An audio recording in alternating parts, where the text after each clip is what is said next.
Good morning, folks. As we've seen on the JPL orbital diagram, Mars and Jupiter are currently conjoined. If you can get outside just before sunrise, or even as the light begins intruding the eastern heavens, you should catch the two shining together in the sky.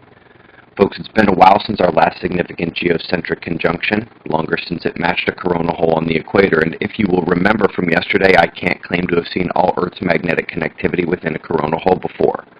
Folks, the last 2 months have settled for sporadic watches based mostly on coronal holes, but now this combination has given us the 6.5 in New Zealand, a 5.9 in China, which they claim was a 6.6, caused a lot of damage, and the aftershocks are continuing.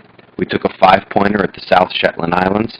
Largest New Zealand aftershock so far is 4.9, and we're back on the horse this morning with the 6-pointer south of Africa, and the watch continues. Folks, I hate to complain about the HAARP data still missing, but there needs to be some clarification as to what's going on. First, the whole of Alaska.edu is down. All of it. Second, there is currently zero activity at HAARP right now. The Alaska Dispatch asks if it will come back online, and you better bet it will. Just as HIPAS led the way to HAARP, the Air Force work there led the way for smaller localized weather modification, the real bad guys in today's game. It has been in the hands of private contractors for years, sometimes running DARPA-funded projects or other USAPs that have little or nothing to do with the original HAARP other than using their same facility. You better believe they will find another contractor if they haven't done so already, and that the facility will be back up and running. As a side note, I keep my videos short so that you can easily have time to explore other stuff on YouTube just like this. Lots of channels and blogs following it, but I caution you against joining a droning chorus blaming a dinosaur government program. Perhaps now it is clear just how we need to reevaluate blame for weather modification. Maybe actually do something about bringing the real actors out from the shadows. They've been hiding behind the HAARP name and you screaming it for far too long. Now cometh the climate liars. Deep breath. The official word on energy from space is that the solar variability is less than 1% over this whole period. First, this is not the magnetic fields fading or the flaring in CME measurements.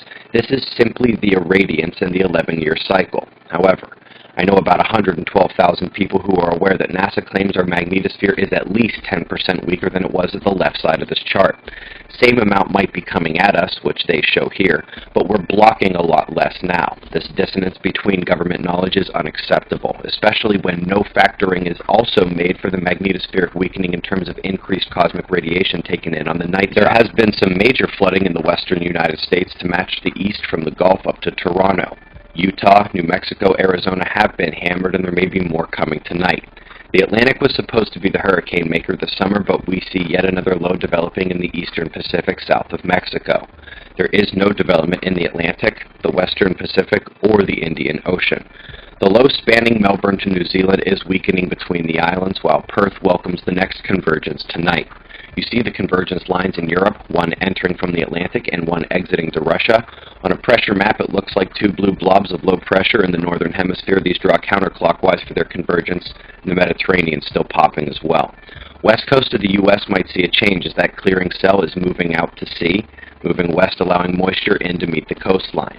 Primary pressure cell is a low on the Canadian border, drawing lots of energy north, but mixing it with cooler masses moving southeast as the day goes on, setting the severe watch zones this evening. If you get outside at sunset, you won't have the constellation labels up there, but Ophiuchus would be rising just south of the celestial equator. Who cares?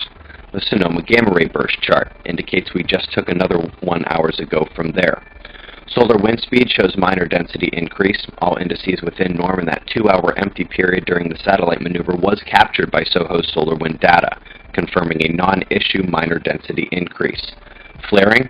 Still sad. Earth-facing spots lost complexity last night with fading umbras atop the leading spot in the north, and the delta completely gone down south, leaving only positive blue at the lead. However, the backside did what it's done for this 2-year Earth-facing quiet. It let loose, this one going right at stereo A and a bit to the north, coming to the side for stereo B's vantage of the eruption, heading away from our planet. As you watch the eruption leave behind a plasma filament dancing on the north, you can see why stereo is important, because eruptions headed away